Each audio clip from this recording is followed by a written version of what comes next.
Okay, so 12 weeks, 3 whole months after surgery, and things are happening. How have you been feeling in the last few weeks? So between 6 weeks and 12 weeks, most of the exercises have been about just building strength. But the thing I have noticed in the first, between 6 and 9 weeks, you get these weird twinges and you think you've got a pain and you sort of don't panic, but you do suddenly worry a bit. And between 9 and 12, I've noticed those have gone now. So, there are no strange twinges, no sudden pains in my groin like I had before. So that's really great news. And I feel good.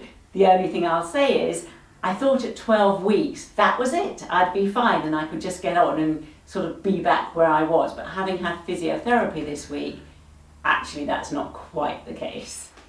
So if we can go more specific than that, in terms of the physicality that you've been able to do, how do you feel your body has progressed, the hip has progressed over the past 3 weeks?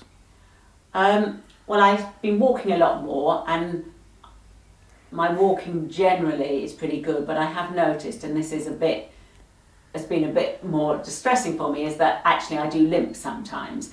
So it is more if I'm exhausted or I'm just getting up. So if I don't think about my walking, I am still limping a bit. I think you're not quite telling the truth there. I think it's not you who notices you're limping.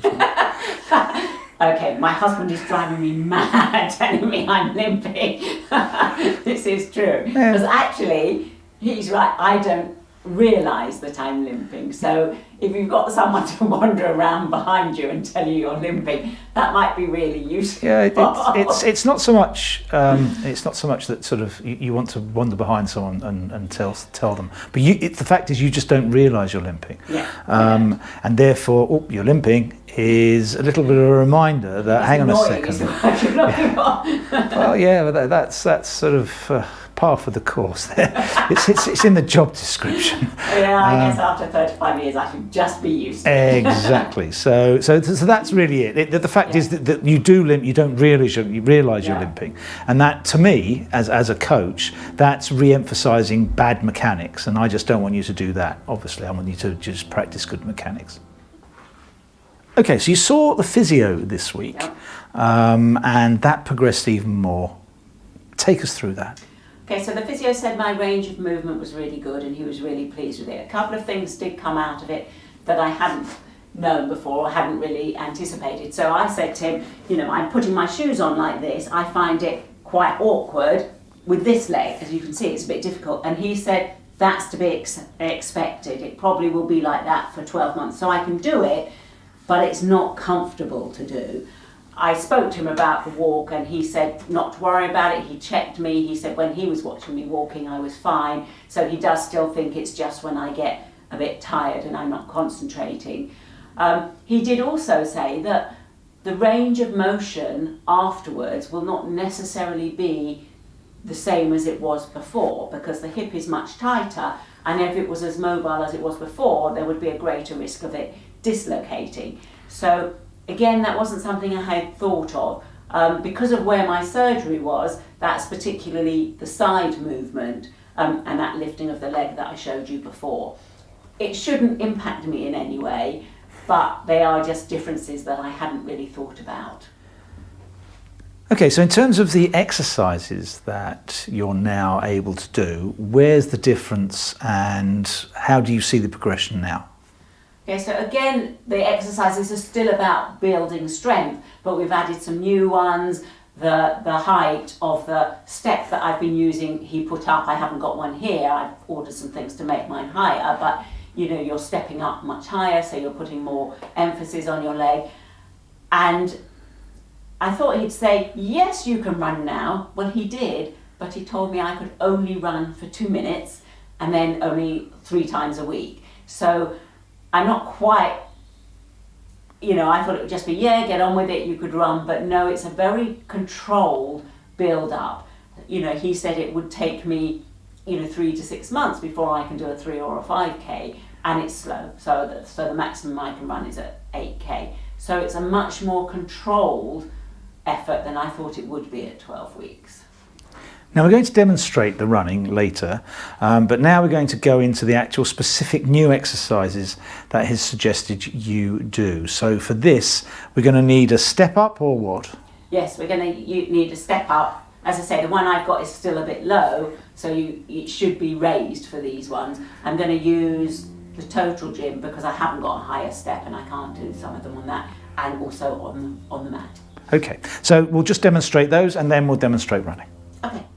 Okay, so now to the first exercise. I see you've got your leg hooked up on the total gym, and that's because your step isn't high enough. Yes. So okay. Eventually, I mean, really, you should have it on a step. Right, so you've got your good leg hooked up, and you're going to do squats, presumably, with your... Squats on my bad leg. How difficult is that? It's not too difficult, but I can't go that far. And the thing he said that's important is to make sure that my knee is going forwards and over my foot. So it's like a piston-like movement as opposed to a wobbly movement. No, when I started, I was like, oh, I could feel it down this leg. And he made me move my leg forward, so I was getting it in this leg and not using this leg. Really. So the balance on the bad leg is slightly in front of the knee of the other leg. Yeah. Okay, and that puts the weight on that leg and makes sure that knee goes forward as opposed to wobbly sideways. Yes. Excellent. How many of those do you have to do? I have to do 8 3 times. Okay, excellent. Just do another 1 or 2 for... it is difficult. I can see it's difficult for you to do. Okay, so next exercise, you've grown a bit taller. Yeah. What are you going to do now? So this is the reverse lunge, and again, this should be off of a higher base now, but I haven't got... Okay, but that will be coming. So obviously people can use steps to do this. Yep. You don't have to spend money if you don't have it. So people could just use a step for this, or go to their local gym and use the what they use aerobic step, isn't it? They're like big square sort of soft blocks, and you can build them up. So they're like plyometric blocks in reality. You probably don't know what that is. A plyometric You're right, block. I've got no idea. Okay. Well, okay, I understand what you're talking about. Okay, just demonstrate the... So that's now a large step. Yes. And now you have to come back up off that bent knee. You have to come back up. Okay, so it really is coming back off a bent knee. That's working that muscle quite hard, I would imagine. The side muscle there on the side of the leg. Yes. Yeah. How many of those do you have to do? 8 times 3 again. Right, and presumably the aim is not to spring off the good foot, back up. Probably. Yeah, so I'm not saying you are, I'm just... No, but... So you're meant to go right now up with the complete muscle in that leg. Yeah, you can see what that's going to be difficult. Yes. How difficult does it actually feel? Well, it's fine on this because this is quite low. Or the higher it gets, the more difficult Of course it it gets. would. Yeah. So you can see what the exercise is aiming to do, and clearly is doing it. Yes. Okay, so for the next exercise, you're clearly on the floor. Let's take us through that. Okay, so the next exercise is called a hip thrust, and you want to do it with a higher block than this, so up to the 40 centimetres block. You want to lay with your back on it so that it just comes to below your shoulder blades, like this. You want to lift up your good leg, and then you're going down and up and thrusting your hip. So you're pivoting your shoulder blades on the block, whatever block you have. Is that what you're meant to do, or you're meant to keep your head still? Right, so that you're meant to pivot, but the block we used in the physio session was a much bigger block, so I actually had my arms out on the block, and you were lifting, and as I was doing, but it was much easier because you had so you do lift your head. It's not an exercise in curving the spine, or no, you do go down. And how many do you do? You do 15 times 3, and don't be fooled because the first 3 or 4 aren't too bad, but by the time you get to 15, actually it's really tough. Okay, and I believe this is the final exercise, new exercise that he gave you. Okay, so take us through that one. Okay, so this is a side plank, and you have to lift your hip up, but you can keep your bottom leg bent, and then you have to lift your top leg.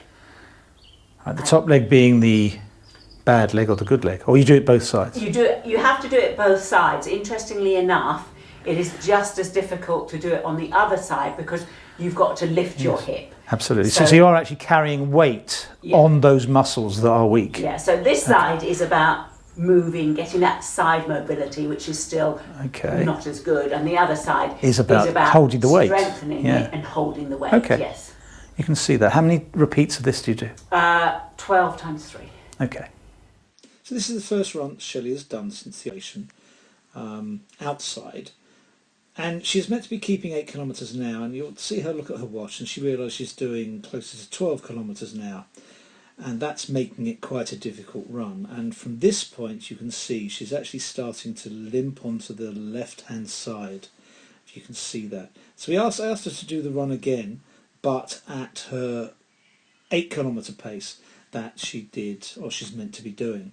So here we go. This is at the 8 kilometre pace. But you can see again, there's a limp onto the left-hand side that I don't particularly like. And I think that's because she's landing a bit too far forward on her foot. So the foot's too far forward for her balance. So if we go, just take a look. She's landing with her foot slightly further in front of her body perhaps than she might, and she's jumping off the foot in an upwards direction. We really want that to drive forwards more. So if you look at that coming through, you can see that limp. You can see that limp as she went around the corner. It's sort of favouring the left-hand side. She's sort of leaning over to the left-hand side as she does it. And as we bring it back, if we drew a line, if we open that, if we drew a line on her hips, you can see that it's very much upwards in direction, so she's leaning onto that left hip. And in reality, that's exactly how Shelley limps when I say to her, you're limping. So if you look here, she's coming through. We'll move that up just a touch. What I'd like her to do is bounce off of these legs, and we're going to do a video about that next separately. It's sort of a video that's showing how to get back into running. Okay, so 12 weeks running, doing the extra exercises, much stronger. Where do you want to go from here? How do you feel? Yes, I feel great. I should say that on top of the exercises I showed you, I still have to do the other exercises that we were doing, the leg presses and the squats, so that you keep those going as well. I was horrified at how out of breath I felt when I did just 2 minutes of running. So that was a real shocker. And it's amazing how much my body hurt afterwards. I always thought I was quite fit, and although it's been 6 months since I've really done any exercise, I really, really felt it. I thought, a few weeks I'd be running, but I guess the real aim is it's going to be another 6 months before I'm running properly and doing the exercises that I was before the operation, and I have to accept that and work towards that. I'd rather go slow and careful than try and steam ahead and possibly put myself back. So my aim is slow and careful and to be running 5k in 6 months. So something like August, September, we'll be celebrating with a park run perhaps. Yeah, that would be good. Yeah, that would be really good, hopefully. He told me I should only increase my running 40% every 2 weeks or so, and I'm only allowed to run only 3 times a week at the moment. So it will be slow, but hopefully by August or September we could get there. Park run, September. Excellent.